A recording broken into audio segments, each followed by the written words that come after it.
Hello, good morning students.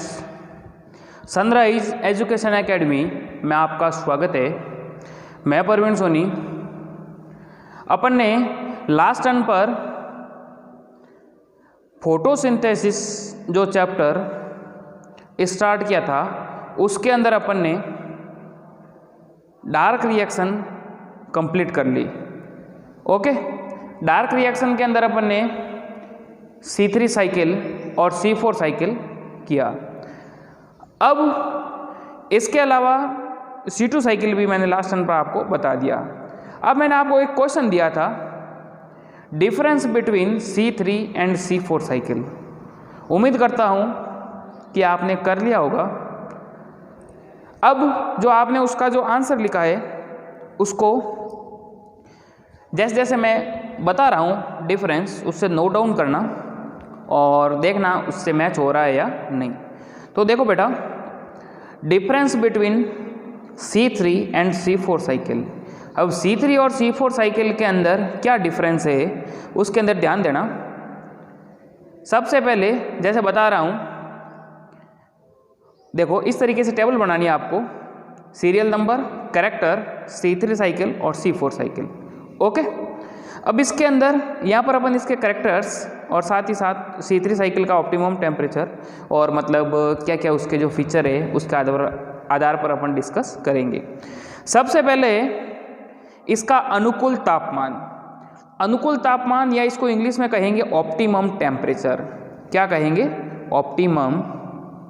अगर लिखना चाहें तो लिख लो ऑप्टिमम, OPTIMUM, ऑप्टिमम टेम्परेचर। मतलब अनुकूल तापमान।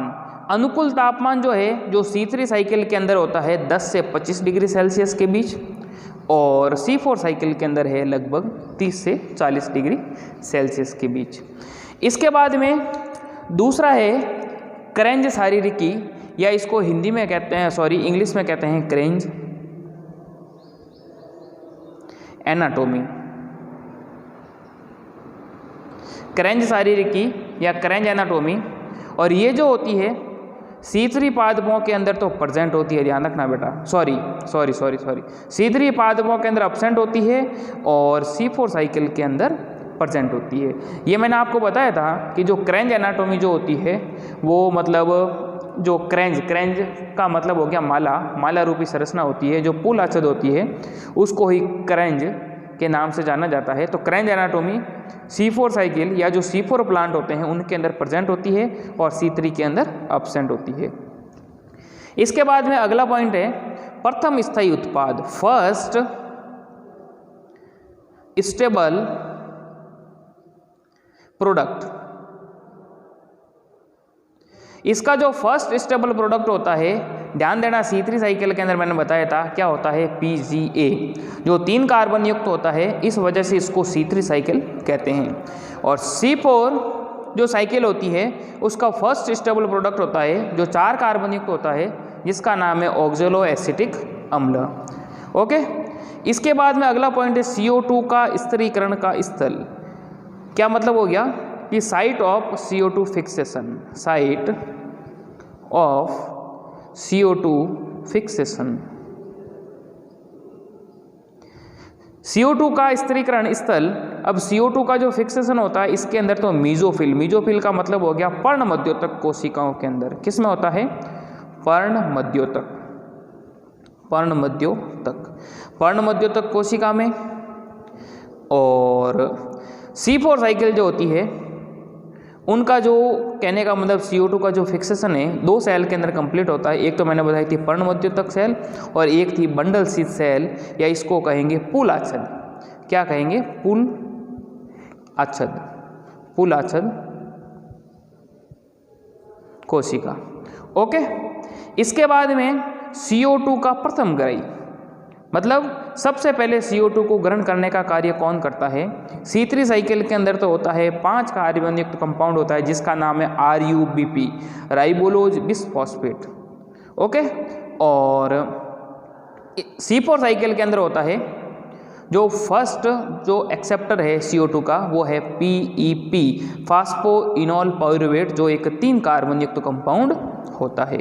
ओके, इसके बाद में जो है कार्बोक्सिलीकरण का साइट, कहने का मतलब साइट ऑफ कार्बोक्सिलेशन, मतलब कार्बोक्सिलीकरण का मतलब हो गया कार्बन डाइऑक्साइड का जो एडिशन होता है, ऐड होती है, वो जो है इन C3 साइकिल के अंदर तो होता है रूबिस्को एंजाइम और इनके अंदर होता है पेप कार्बोक्सिलेज और रूबिस्को दोनों होते हैं। C3 चूंकि मेसोफिल सेल के अंदर ही कंप्लीट होती है तो उनके अंदर केवल एक ही एंजाइम पाया जाता है जिसका नाम है रूबिस्को राइबोलोज बिसफॉस्फेट कार्बोक्सिलेज ऑक्सीजनेज, और इनके अंदर होता है पेप कार्बोक्सिलेज और रूबिस्को। ओके, इसके बाद में फोटो रेस्पायरेशन, प्रकाश श्वसन, फोटो रेस्पायरेशन। फोटो रेस्पायरेशन, अब ध्यान देना बेटा, C3 साइकिल के अंदर तो फोटो रेस्पायरेशन जो है वो प्रेजेंट होता है, प्रकाश श्वसन, और जो C4 प्लांट होते हैं उनके अंदर फोटो रेस्पायरेशन जो है वो एब्सेंट होता है। ओके, इसके बाद में प्रोडक्टिविटी, प्रोडक्टिविटी यानी उत्पादकता। अब चूंकि इसके अंदर फोटो रेस्पायरेशन प्रेजेंट होता है C3 पादप के अंदर या C3 साइकिल में, इस वजह से इनकी जो प्रोडक्टिविटी है वो कम हो जाती है। कम क्यों हो जाती है? क्योंकि फोटो रेस्पायरेशन की वजह से क्या होता है कि इनके अंदर एक तो फोटो रेस्पायरेशन प्रेजेंट है तो ऑक्सीजन को एब्जॉर्ब करते हैं, और ऑक्सीजन को एब्जॉर्ब करने से जो फोटोसिंथेसिस की जो क्रिया है वो स्टॉप हो जाती है, और साथ ही साथ जो लाइट रिएक्शन के अंदर जो ATP और NADPH+ H का जो निर्माण होता है वो भी कंज्यूम हो जाती है बिना किसी प्रोडक्शन के। तो इनके अंदर प्रोडक्शन कम होता है और इनके अंदर प्रोडक्शन जो होता है वो अधिक होता है। ये था बेटा difference between C3 and C4 cycle. Okay, इसको देख लेना वापस, और फिर भी कोई समस्या है तो आप डाउट क्लास के अंदर लेकर आ सकते हैं। इसके बाद में मैं इसके जो फैक्टर्स करवा रहा हूँ, लास्ट टॉपिक रह रहा है अपना इस फोटोसिंथेसिस के अंदर, फैक्टर्स अफेक्टिंग फोटोसिंथेसिस, कहने का मतलब प्रकाश संश्लेषण को प्रभावित करने वाले, प्रकाश संश्लेषण को प्रभावित करने वाले कारक। अब ध्यान देना बेटा, इसके अंदर हालांकि अपनी बुक के अंदर एक्सटर्नल फैक्टर ही दे रखे हैं, बाकी 2 प्रकार के होते हैं, एक्सटर्नल फैक्टर और इंटरनल फैक्टर। एक्सटर्नल फैक्टर के अंदर सबसे पहला है लाइट।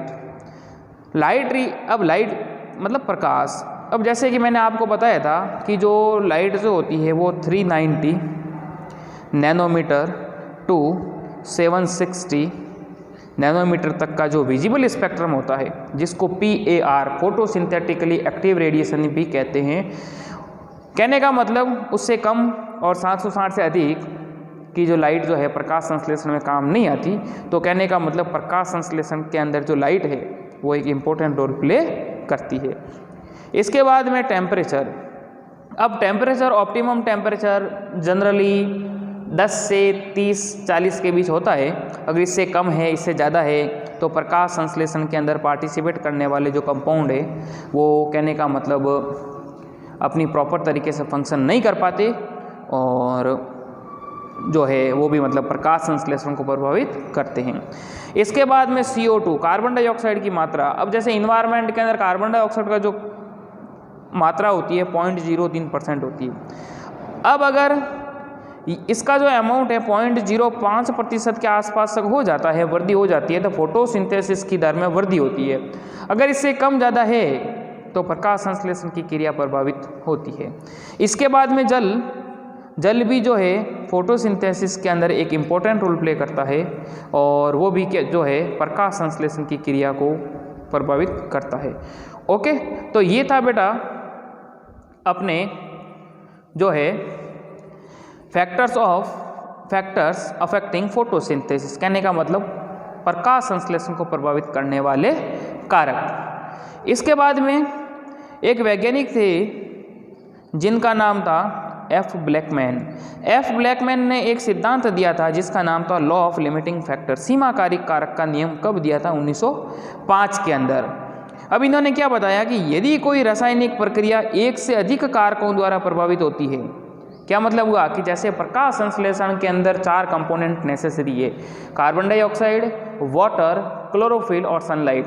अगर इसमें से एक भी एब्सेंट है तो फोटोसिंथेसिस की क्रिया उसके प्रति सीमाकारी हो जाएगी। कहने का मतलब जैसे कार्बन डाइऑक्साइड कम है तो कार्बन डाइऑक्साइड की जब पूर्ति होगी तभी फोटोसिंथेसिस होगा, अन्यथा नहीं होगा। तो कहने का मतलब इन वैज्ञानिक ने जो एफ ब्लैकमैन थे, इन्होंने लॉ ऑफ लिमिटिंग फैक्टर सिद्धांत दिया था 1905 में कि यदि कोई रासायनिक प्रक्रिया एक से अधिक कारकों द्वारा प्रभावित होती है तो इसकी दर का निर्धारण उस समीपस्थ कारक द्वारा होगा जो न्यूनतम मान या मूल्य वाला हो। कहने का मतलब जिसकी कमी है फोटोसिंथेसिस की क्रिया उसके ऊपर डिपेंड करेगी।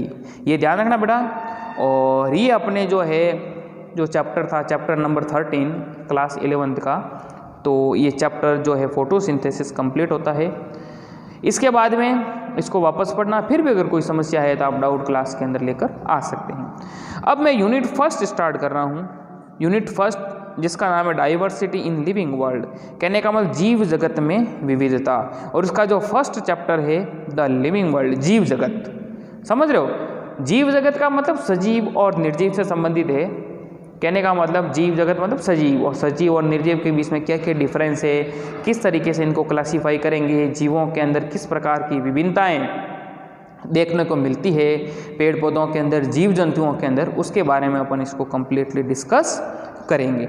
अब इसके अंदर बेटा सबसे पहले डाइवर्सिटी इन लिविंग वर्ल्ड, इसके बारे में कुछ बता रखा है। इसके अंदर जो है कहने का मतलब इसकी ब्रीफ हिस्ट्री दे रखी है कि भाई जो जीव जंतुओं के अंदर किस प्रकार की विभिन्नताएं पाई जाती है, और अपने आसपास हजारों प्रकार के अपन पेड़ पौधे जीव जंतु देखते हैं। अब समय के साथ साथ ज्यों ज्यों जीव जंतुओं के अंदर जानकारी प्राप्त होती गई त्यों त्यों क्या हो गया कि इनको जीवों को विभिन्न वर्गों के अंदर क्लासीफाई करना शुरू कर दिया, उनके लक्षणों के आधार पर।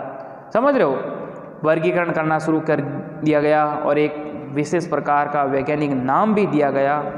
तो मतलब उनके बारे में अपन कंप्लीटली डिस्कस करेंगे। इसके बाद में एक वैज्ञानिक आता है जिसका नाम है अर्नेस्ट मेयर।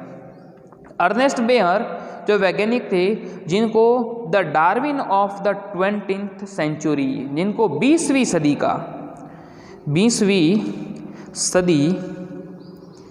का डार्विन भी कहा जाता है। समझ रहे हो किसको, ये सवाल पूछे, याद रखना बेटा, 20वीं सदी का डार्विन किसको कहा जाता है? अर्नेस्ट मेयर को। अर्नेस्ट मेयर ऐसे वैज्ञानिक थे जिन्होंने, कहने का मतलब एक अच्छे वैज्ञानिकों में गिने जाते हैं और जिन्होंने मतलब इस फील्ड के अंदर एक अच्छा योगदान दिया, और इस वजह से इनको 20वीं सदी का डार्विन भी कहा जाता है। अब बेटा ध्यान रखना, सबसे पहला अपना टर्म आती है लिविंग वर्ल्ड के अंदर, व्हाट इज लाइफ, या जीव क्या है। समझ रहे हो, अब यहाँ पर जीव का संबंध सजीव से। अब जनरल अगर मैं आपको मीनिंग देना चाहूँ तो ऐसे ऑर्गेनिज्मों या ऐसे जीव जंतु जो यूनिक है, कहने का मतलब अपने आप में अनोखे हैं, और साथ ही साथ जिनका ऑर्गेनाइजेशन कॉम्प्लेक्स होता है, जटिल होता है, और जिनके अंदर ग्रोथ होती है, श्वसन होती है, श्वसन क्रिया होती है, वृद्धि करते हैं, गति करते हैं। कहने का मतलब ये सभी लक्षण जिनके अंदर देखने को मिलते हैं वो हो जाएंगे सजीव, और जिनमें इस प्रकार की प्रॉपर्टी देखने को नहीं मिलती वो हो जाएंगे निर्जीव या नॉन लिविंग। अब ध्यान देना बेटा, ये जो है लाइफ या जीव, इट इज यूनिक। यूनिक का मतलब हो गया अनोखा। कॉम्प्लेक्स ऑर्गेनाइजेशन, कॉम्प्लेक्स का मतलब जटिल संगठन of molecules express itself through chemical reaction, कहने का मतलब रासायनिक अभिक्रियाओं के द्वारा अपने आप उद्भव हुआ, एक्सप्रेस इटसेल्फ। समझ रहे हो, express itself which leads to growth. Growth का मतलब हो गया वृद्धि, डेवलपमेंट का मतलब हो गया विकास, रेस्पॉन्सिवनेस का मतलब जवाबदेही, एडेप्टेशन का मतलब अनुकूलन, एंड रिप्रोडक्शन, कहने का मतलब एक जटिल ऑर्गेनाइजेशन या संगठन है। कहने का मतलब सजीव की परिभाषा क्या हो गई कि जो अपने आप में विचित्र और या फिर अनोखा जिससे कह सकते हैं, और जिनके अंदर वृद्धि है, विकास है, रेस्पॉन्सिवनेस का गुण पाया जाता है, एडेप्टेशंस पाई जाती है, जनन कर सकता है, वो हो गया लाइफ या जिसको कहेंगे सजीव, और जिनके अंदर इस प्रकार की प्रॉपर्टी नहीं पाई जाती उसको इन्होंने क्या कहा, निर्जीव। अब ध्यान देना बेटा, इससे संबंधित एक टॉपिक है, उसी को अपन कंटिन्यू करते हैं। कैरेक्टरिस्टिक्स ऑफ लिविंग बीइंग्स, कहने का मतलब सजीवों के लक्षण। अब सजीवों के लक्षण के अंदर ध्यान देना बेटा, सबसे पहला है डेफिनेट शेप एंड साइज, निश्चित आकार और आकृति। इसके बाद में ऑर्गेनाइजेशन, ऑर्गेनाइजेशन मतलब हो गया संगठन। अब ये बताऊंगा मैं आपको आगे क्या क्या होते हैं, इसको अपन डिटेल में लेंगे। इसके बाद में ग्रोथ एंड डेवलपमेंट, वृद्धि एवं विकास, फिर मेटाबॉलिज्म, उपापचय, रिप्रोडक्शन, जनन, होम्योस्टेसिस, समस्थापन, कंसियसनेस, चेतना, एडप्टेशंस, अनुकूलन, evolution, Vikas, repair and regeneration, मरम्मत एंड पुनरुद्भवन, एजिंग, वृद्धावस्था, डेथ, मृत्यु। कहने का मतलब सजीवों के अंदर जो इस प्रकार की प्रॉपर्टी जो देखने को मिलती है, जनन, उपापचय, वृद्धि, गति, निश्चित साइज से, वो हो गए सजीव, और जिनके अंदर इस प्रकार की प्रॉपर्टी देखने को नहीं मिलती वो हो जाएंगे निर्जीव। अब सबसे पहले अपन लेते हैं डेफिनेट साइज एंड शेप। क्या मतलब हो गया, जैसे मैं हिंदी में लिखा है मैंने यहाँ पर, निश्चित आकार और आकृति। कहने का मतलब जैसे अपनी बॉडी है, अपनी बॉडी के अंदर जो एंडोस्केलेटन है, हड्डियों का जो कंकाल है, जिस प्रकार अपनी बॉडी को एक निश्चित साइज से प्रोवाइड करता है, उसी प्रकार पेड़ पौधों के अंदर भी इस प्रकार की संरचनाएं देखने को मिलती है। क्या मतलब हुआ, living organism have definite size and shape. सजीव जो होते हैं उनका एक निश्चित आकार और आकृति होता है। क्या मतलब हो गया, सजीवों का निश्चित आकार एवं आकृति होती है। समझ रहे हो, विच में change with in a narrow range, और जो एक फिक्स रेंज के अंदर, कहने का मतलब सीमित होता है, फिक्स साइज शेप होता है। ड्यू टू दिस प्रॉपर्टी, और इस गुण के कारण लिविंग ऑर्गेनिज्म आर कॉल्ड मॉर्फस। इस वजह से सजीवों के अंदर निश्चित आकार आकृति की वजह से इनको कहेंगे अपन मॉर्फस। और नॉन लिविंग मैटर, अगर जो निर्जीव पदार्थ है उनके लिए जो टर्म आती है उनको कहेंगे एमॉर्फस। याद रखना बेटा, समझ रहे हो, सजीवों के अंदर जो फिक्स साइज शेप होता है उनके लिए जो एक शब्द है लिविंग ऑर्गेनिज्म आर कॉल्ड मॉर्फस, और नॉन लिविंग है तो उनको कहेंगे एमॉर्फस। ओके, इसके बाद में उसका संगठन। अब संगठन की अगर बात करें तो ध्यान देना बेटा, जो जीव लिविंग ऑर्गेनिज्म है, चाहे प्लांट के केस में बात करें या एनिमल के केस में, तो उनके अंदर देखें कि अगर संगठन की बात करें तो हर एक जीव का जो निर्माण होता है, सबसे पहले सेल, कोशिका, कोशिका से क्या बने, उत्तक, है ना, टिश्यू, टिश्यू, टिश्यू से ऑर्गन, ऑर्गन से सिस्टम, और सिस्टम से बॉडी। समझ रहे हो, कहने का मतलब उनका जो ऑर्गेनाइजेशन है वो धीरे धीरे क्या हो रहा है, बढ़ रहा है। कोशिका, कोशिका उत्तक, उत्तक से अंग, अंग से तंत्र, और तंत्र से जीव।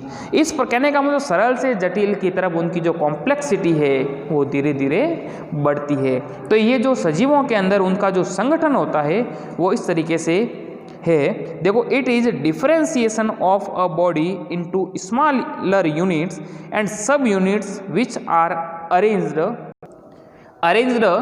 इन ऑर्डरली मैनर। ऑर्डरली मैनर का मतलब जैसे मैंने बताया ना, कोशिका, कोशिका बनी, कोशिका से उत्तक बने, उत्तक से अंग बने, अंग से तंत्र बने, और तंत्र से शरीर। समझ रहे हो, इस तरीके से कहने का मतलब एक ऑर्डरली मैनर के अंदर जीवों का विकास हुआ। Due to presence of organization a living being is called organism. समझ रहे हो, इस शरीर, अब शरीर से ही तो जीव का विकास हो, बॉडी कहो या फिर इसको कह दो जीव, है, जीव कह दो या ऑर्गेनिज्म कह दो। कहने का मतलब सबसे पहले कोशिका, कोशिका से उत्तक, उत्तक से अंग, अंग से तंत्र, और तंत्र से शरीर या जीव का विकास होता है। इसको क्या कहेंगे, ऑर्डरली मैनर के अंदर, इस वजह से इसको कहेंगे जीव या ऑर्गेनिज्म। इसके बाद में सजीवों का जो अगला लक्षण है वो है वृद्धि एवं विकास। अब वृद्धि जनरली किसे कहेंगे, अब जैसे कि मान लीजिए छोटा जीव है, पौधा है या छोटा जीव है, धीरे धीरे क्या होता है कि उनके आकार के अंदर बढ़ोतरी होती है। आकार के अंदर बढ़ोतरी से क्या होता है कि उसके जो वेट है, बॉडी वेट, और साथ ही साथ कोशिकाओं की संख्या के अंदर वृद्धि होती है ना, तो उसको जनरली अपन क्या कहेंगे, वृद्धि। और विकास के अंदर क्या हो गया कि उसके जीवन काल के अंदर जो विभिन्न प्रकार के जो बदलाव, चेंजेस देखने को मिलते हैं, वो हो जाएगा विकास। अब ग्रोथ के अंदर जनरली क्या हो गया, growth is permanent and irreversible. Permanent का मतलब क्या हो गया, स्थायी। स्थायी जो परिवर्तन आते हैं, परमानेंट एंड इरिवर्सिबल। इरिवर्सिबल अनुत्क्रमणीय। अनुत्क्रमणीय का एक तो देखो बेटा उत्क्रमणीय और एक होता है अनुत्क्रमणीय। अनुत्क्रमणीय irreversible changes in the size of cell. कहने का मतलब कोशिकाओं के अंदर जो अनुत्क्रमणीय वृद्धि होती है, क्या छोटे थे, छोटे से बड़े हुए, धीरे धीरे शरीर का बाहर भी तो बढ़ा है ना, बाहर बढ़ा, कोशिकाओं की संख्या के अंदर वृद्धि हुई, तो जो इंटरनल अपनी बॉडी के अंदर जो परिवर्तन हुए, ये शरीर के बाहर में वृद्धि, कोशिकाओं की संख्या में वृद्धि, तो उसको अपन कहेंगे ग्रोथ। समझ रहे हो। अब ध्यान रखना बेटा, ग्रोथ जो है वो कहने का मतलब एक डेफिनेट फीचर नहीं है सजीवों का, क्योंकि ग्रोथ तो जो रेत के टीले हैं वो भी धीरे धीरे बड़े होते हैं ना, तो ग्रोथ तो उसके अंदर भी हो रही है। लेकिन हाँ, उसके अंदर क्या होती है, एक्सटर्नल ग्रोथ हो रही है। अगर जो इंटरनल परिवर्तन आते हैं, उससे कोशिकाओं की संख्या या बाहर में वृद्धि हो रही है, तो उसको अपन जनरली ग्रोथ कहेंगे।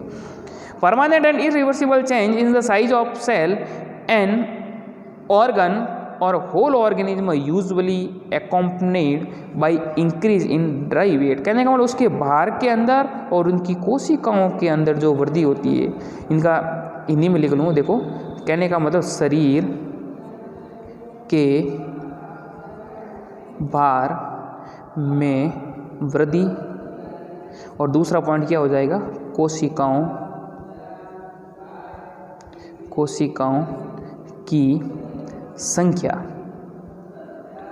में बढ़ोतरी। ये दोनों हो रही थी, उसको अपन क्या कहेंगे, वृद्धि। समझ रहे हो। जैसे उसके बाहर के अंदर वृद्धि, मास हो गया, उसकी संख्या के अंदर वृद्धि होगी, वो हो गया number. Development it is the some total of changes total occur in organ and organism during its life time. कहने का मतलब अपने जीवन काल में जो विभिन्न प्रकार के चेंजेस देखने को मिलते हैं, उनको कहेंगे डेवलपमेंट या विकास। अब इन प्लांट, अगर प्लांट की बात करें तो प्लांट के अंदर ध्यान रखना बेटा, जो वृद्धि होती है, growth continuous throughout life, पूरे जीवन भर होती रहती है। As they have meristematic area where cell division occur regularly. कहने का मतलब जो पादप होते हैं, पादपों के अंदर जीवन भर वृद्धि हो जाती है। देखो उसको अपन काटते हैं, वापस उग जाता है। जबकि अगर एनिमल के केस में बात करें तो growth occur up to a certain age, एक लिमिट एज है, 18 साल तक वृद्धि हो जाएगी, उसके बाद वृद्धि नहीं होती। जबकि प्लांट के अंदर पूरे जीवन भर वृद्धि होती रहती है। After which cell divides only to replace worn out and lost cell. या फिर जो उसके बाद में क्या होता है कि जो जिन कोशिकाओं की अगर मरम्मत होनी होती है, या फिर जो डैमेज सेल है वो बॉडी के बाहर डिस्चार्ज होती है, उसके स्थान में नई कोशिकाएं बनती हैं। तो प्लांट के अंदर तो थ्रू आउट लाइफ जीवन भर वृद्धि होती है, जबकि एनिमल्स के अंदर एक निश्चित उम्र होती है। अब ग्रोथ एंड डेवलपमेंट से संबंधित दो पॉइंट है, इंससेप्शन और दूसरी होती है एक्रेशन। इंससेप्शन का मतलब कंफ्यूज होने की बात नहीं है बेटा। इंससेप्शन का मतलब होता है इनका मतलब यहाँ पर अंदर से है, लेकिन ध्यान रखना बेटा, इनके अंदर क्या होती है कि जैसे इनका मतलब इंटरनल, बॉडी की जो इंटरनल ग्रोथ होती है, आंतरिक जो परिवर्तन आते हैं, वो सजीवों का लक्षण है। जबकि अगर एक्सटर्नल ग्रोथ है, एक्रेशन, एक्सटर्नल मतलब बाह्य पद, जैसे रेत के टीले का मैंने आपको एग्जांपल दिया, जिसके अंदर बाह्य पदार्थों के जमाव के कारण धीरे धीरे जो रेत के टीले बड़े होते हैं, और वो जनरली जो नॉन लिविंग मटेरियल के अंदर जो वृद्धि होती है, तो वो जो नॉन लिविंग के अंदर देखने को मिलती है, एडिशन ऑफ सिमिलर मटेरियल। तो इंसर्शन का मतलब इंटरनल ग्रोथ जो सजीवों के अंदर होती है, और एक्रेशन का मतलब एक्सटर्नल ग्रोथ, एक्सटर्नल पदार्थों के जमाव के कारण जो वृद्धि देखने को मिलती है, जैसे स्टोन है, क्रिस्टल्स वगैरह होते हैं, वो हो गया एक्रेशन, ये नॉन लिविंग के अंदर, और इंससेप्शन ये होती है लिविंग के अंदर। ओके, इसके बाद में अगला अपना टॉपिक आता है मेटाबॉलिज्म। मेटाबॉलिज्म या उपापचय। मेटाबॉलिज्म या उपापचय किसे कहेंगे? मेटाबॉलिज्म ध्यान रखना बेटा, ये दो शब्दों से मिलकर बना है। मेटाबॉलिज्म दो शब्दों से मिलकर बना है। एक तो होता है देखो मेटाबॉलिज्म, एक तो होता है कैटाबॉलिज्म और एक होता है एनाबॉलिज्म। कहने का मतलब कैटाबॉलिज्म का मतलब हो गया अपचय और एनाबॉलिज्म का मतलब हो गया उपचय। कहने का मतलब उप का मतलब इसमें तो हो गया बनना, अप का मतलब टूटना, समझ लो। कहने का मतलब अपनी जो लिविंग ऑर्गेनिज्म है उनके अंदर जीवन भर नए पदार्थों का निर्माण होता रहता है और जो पुराने पदार्थ हैं उनका ब्रेक डाउन भी होता रहता है। तो कहने का मतलब it is sum total of various biochemical reaction occur in cell. कोशिकाओं के अंदर विभिन्न प्रकार की बायोकेमिकल रिएक्शन जीवन भर होती रहती है और नॉन लिविंग सब्सटेंस के अंदर इस प्रकार की प्रक्रियाएं नहीं होती। ध्यान दो बेटा। तो ये तो था मेटाबॉलिज्म। देखो it is defining property of all living organism. Defining property इसको क्या होगी, क्योंकि ये एक निश्चयात्मक फीचर है, क्योंकि निर्जीव पदार्थों में इस प्रकार की प्रक्रिया नहीं होती, जबकि जो सजीव होते हैं उनके अंदर उपचय और अपचय थ्रू आउट देयर लाइफ, जीवन भर इनकी प्रक्रिया मतलब बनना और बिखरना, बनना और टूटना प्रक्रियाएं होती रहती है। एनाबॉलिज्म और कैटाबॉलिज्म, उपचय और अपचय, इसका लिख लो उपचय और ये हो गया अपचय। ओके। एक कोशिका के अंदर विभिन्न जैव रासायनिक अभिक्रिया होती है, यह सभी सजीवों का एक निश्चयात्मक लक्षण है। अब रिप्रोडक्शन, रिप्रोडक्शन का मतलब हो गया जनन। जनन किसे कहेंगे, अपने समान नए जीवों को उत्पन्न करना। It is formation of new individual of similar kind और life arising from pre existing cell. कहने का मतलब अपने समान नए जीवों को उत्पन्न करना जनन कहलाता है और it is not essential for survival of individual.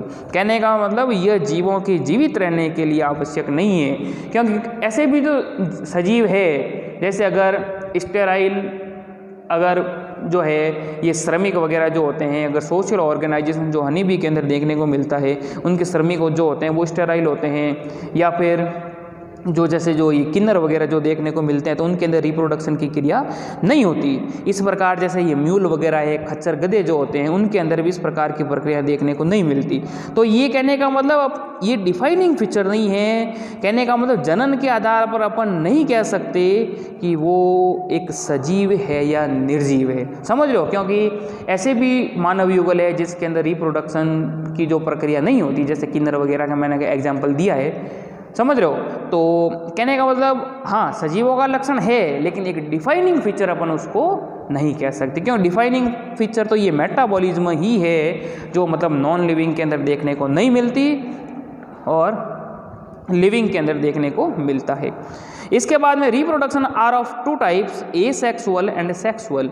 Asexual किसे कहेंगे, मतलब ऐसा जो रिप्रोडक्शन होता है जिसके अंदर रिप्रोडक्शन में केवल एक ही जीव पार्टिसिपेट करता है, तो वो तो हो जाएगा एसेक्सुअल। और जिनके अंदर दो जीव पार्टिसिपेट करते हैं लाइक मेल एंड फीमेल, तो उनको अपन कहेंगे सेक्सुअल रिप्रोडक्शन या लैंगिक जनन, समझ रहे हो। और रिप्रोडक्शन के केस में भी अगर बात करें तो एसेक्सुअल के अंदर केवल एक ही जीव पार्टिसिपेट करता है और उससे ही नया जीव बनता है। जैसे और इसके अंदर मतलब जैसे कई प्रकार के टाइप है, बडिंग, मुकुलन वगैरह है जो हाइड्रा के अंदर देखने को मिलता है, जिसके अंदर आउट ग्रोथ होती है और जब मदर प्लांट है या जो पेरेंट्स ऑर्गेनिज्म होता है उसके समान हो जाते हैं, तो ये जो है मदर प्लांट से या फिर जो जीव होते हैं, मात्र जो जीव होता है उससे अलग हो जाते हैं और स्वतंत्र रूप में विकसित होते हैं। इसके अलावा प्लेनेरिया वगैरह जो जीव है जिनके अंदर रीजनरेशन की हायर कैपेसिटी देखने को मिलती है। इसके बाद में होम्योस्टेसिस। होम्योस्टेसिस के अंदर ज़्यादा कुछ लिखने की आवश्यकता नहीं है। होम्योस्टेसिस का मतलब हो गया कि समस्थापन। कहने का मतलब जीवों के अंदर परिस्थितियों के अनुसार अपने आप को ढालने की क्षमता पाई जाती है, बस। Consciousness, awareness of surrounding, response to external stimuli. कहने का मतलब कहीं चल रहे हैं, अचानक कांटा चुभ गया, पिन चुभ गई, तो जो स्टिमुलस अपन को मिलते हैं, है ना, उसका अपन जो जवाब देते हैं तो वो उससे संबंधित जो लक्षण हो गया उसको कहेंगे कॉन्शियसनेस, समझ रहे हो। रेस्पॉन्ड टू स्टिमुली मतलब किसी प्रकार की उत्तेजना के जवाब के अंदर जो अपन जो एक्शन लेते हैं वो हो गया कॉन्शियसनेस। अडेप्टेशन, अडेप्टेशन क्या हो गया, अनुकूलन। अनुकूलन का मतलब useful inheritable change in form function and behavior which enable an organism to adjust well and successfully in environment। कहने का मतलब क्या हो गया कि जीवों को वातावरण के अनुसार जो ढालने की जो प्रवृत्ति होती है, क्या मतलब हो गया, जीवों की अपने वातावरण के अनुसार अपने आप को एडजस्ट करने की प्रवृत्ति। समझ रहे हो, वो होगी अनुकूलन। अब अनुकूलन मतलब परिस्थिति के अनुसार अपने आप को ढालना, वातावरण के अनुसार अपने आप को ढालने की जो प्रवृत्ति होती है, मतलब जैसे सर्दी है, गर्मी है, बरसात के अनुसार जिस प्रकार अपन अपनी बॉडी के अंदर परिवर्तन करते हैं, तो जैसे सर्दी के अंदर स्वेटर पहनना वगैरह है, या गर्मी के अंदर जो ऐसे अलग अलग प्रकार के जो वस्त्र देखने को मिलते हैं पहनने को, तो वो हो गया एडेप्टेशंस के अंदर। इसके बाद में इवोल्यूशन, प्राचीन काल से लेकर के अब तक जीवों के अंदर जो परिवर्तन देखने को मिला वो हो गया इवोल्यूशन। ये भी एक प्रकार का डिस्टिंग्विश फीचर है। रिपेयर एंड रीजनरेशन, रिपेयर का मतलब हो गया मरम्मत एवं पुनरुद्भवन। मरम्मत और पुनरुद्भवन का मतलब हो गया कि जैसे जीवों के अंदर रिपेयरिंग का काम चलता रहता है, कोशिकाएं नष्ट होती है, वापस बनती है, और पुनरुद्भवन का मतलब हो गया कि वापस अंगों का निर्माण। अब जैसे जनरली अपनी बॉडी में तो नहीं होता, अपनी बॉडी में मान लीजिए कहीं से कट जाता है तो वो घाव भरने तक सीमित है। बाकी जैसे प्लेनेरिया वगैरह का मैंने एग्जांपल दिया, अगर उसके टुकड़े कर दिए जाए तो हर एक से भी एक नए जीव का फॉर्मेशन होता है। एजिंग या वृद्धावस्था कहते हैं इसको, वृद्धावस्था। अब वृद्धावस्था क्या है? It is progressively decline in structure and function of organization. देखो समय के साथ साथ जो अपनी बॉडी के अंदर जो परिवर्तन देखने को मिलते हैं, है ना, जैसे युवावस्था है, किशोरावस्था है, उसके बाद में जो वृद्धावस्था आती है, समय के साथ साथ जैसे जो कार्य प्रणाली या जो फंक्शंस होते हैं ना, देखो प्रोग्रेसिवली डिक्लाइन कहने का मतलब सतत या क्रमागत रूप से, है ना, जो अपने हालचाल अपने व्यवहार के अंदर जो परिवर्तन देखने को मिलते हैं, है ना, बड़े हुए, वृद्धावस्था, युवावस्था आई, बूढ़े हुए, तो जो विभिन्न प्रकार की जो ये प्रक्रियाएं देखने को मिलती है, उसके बाद में कहने का मतलब जो प्रक्रियाएं स्टॉप हो जाती है, उससे संबंधित जो है वो डेथ है या मृत्यु है। तो ये भी, ये वृद्धावस्था भी जो है एक प्रकार का सजीवों का लक्षण है। Death it is ultimately termination of functional life, कहने का जब सारी प्रक्रियाएं काम करना बंद कर देती है तो उसको अल्टीमेटली अपन क्या कहेंगे? मृत्यु। तो ये भी सजीवों का एक निश्चित लक्षण है, जिसका जीवन हुआ है उसकी मृत्यु भी निश्चित है। समझ रहे हो? स्टडी ऑफ डेथ इज टेंटोलॉजी कहते हैं। और ये था बेटा अपने सजीवों के लक्षण। इसको पढ़ना वापस, फिर भी अगर कोई समस्या है तो आप आसानी से डाउट क्लास के अंदर लेके आ सकते हैं। इसके बाद में एक क्वेश्चन दे रहा हूँ मैं आपको होमवर्क के लिए। What is the difference between living and non living? सजीव एवं निर्जीव में क्या अंतर है? ओके, इसको नोट डाउन करना और बाकी अपन इसको कंटिन्यू नेक्स्ट टर्न पे करेंगे। Okay, thank you.